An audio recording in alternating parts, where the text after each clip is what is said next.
Hello and welcome to another video in the IAD series on CDT and dynamic intelligence. My name is Dr. Darren Stevens, and in this video we're going to walk you through the ideas of the FRAME framework and how it might be useful from an organizational and leadership perspective.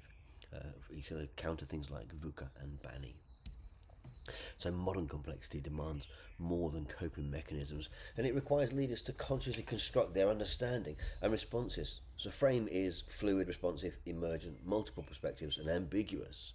Okay, and it offers developmental pathways for leadership resilience and adaptability, and we're going to look at those now. However, before we begin, the subject line here was a comment made by one of my colleagues when I showed him the framework. He said, "Same deck chair, different stripes." Please put your comments in the comments below and let me know your thoughts once you've watched the video. So please pause the video here and check out the detail of this slide. From a CDT perspective, the main differentiator is how we construct the information and how useful it is going forward. So let's look at each facet in succession. The first one, the foundation here, is obvious. Our reality isn't real. It's not static. And as Bruce Lee once said, be like water, my friend. He was talking about Wing Chun and Jeet Kune Do, whereas here we're talking about how our thinking maps in context. So at AQ8, we are constructing our map.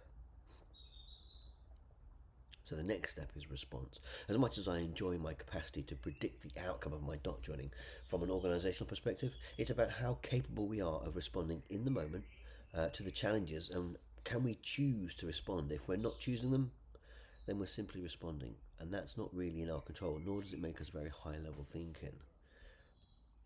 Ambiguity is a pattern we just can't see yet, but it's there. The question is, how do we focus on the construction of the pattern to allow us to notice the paradox or the contradiction?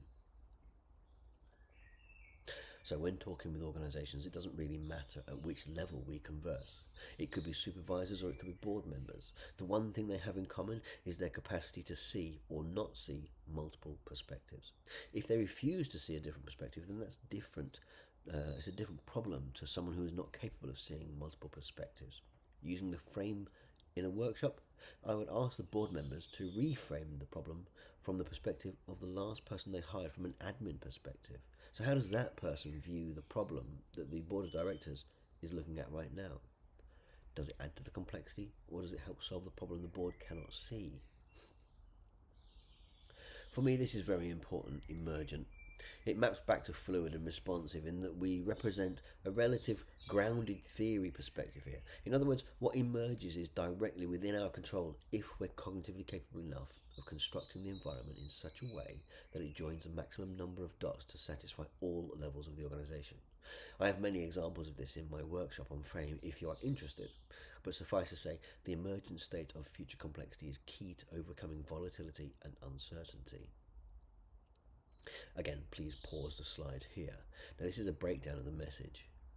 Notice they do not work on their own. They do not explain anything on their own. Was my colleague right when he said the same deck chair, different stripes? Ambiguous here. Definition, clear meaning is often absent. Meaning must be consciously constructed. But then the leadership focus. Tolerate uncertainty. Resist premature conclusions. Both very good.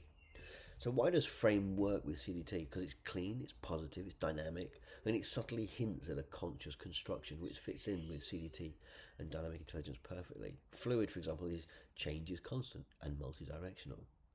Responsive, success depends on dynamic adaptation, not rigid control. So using FRAME thinking, we move beyond reaction or resistance towards a more conscious construction. And FRAME encourages dynamic intelligence, enhancing the capacity to respond with awareness and choice in the moment. So thank you for listening and watching. I make these videos on behalf of my many colleagues and members of the IAD, so we can share our thinking and our learning at the same time. Please remember to like and subscribe, and if you want to get in touch, take care.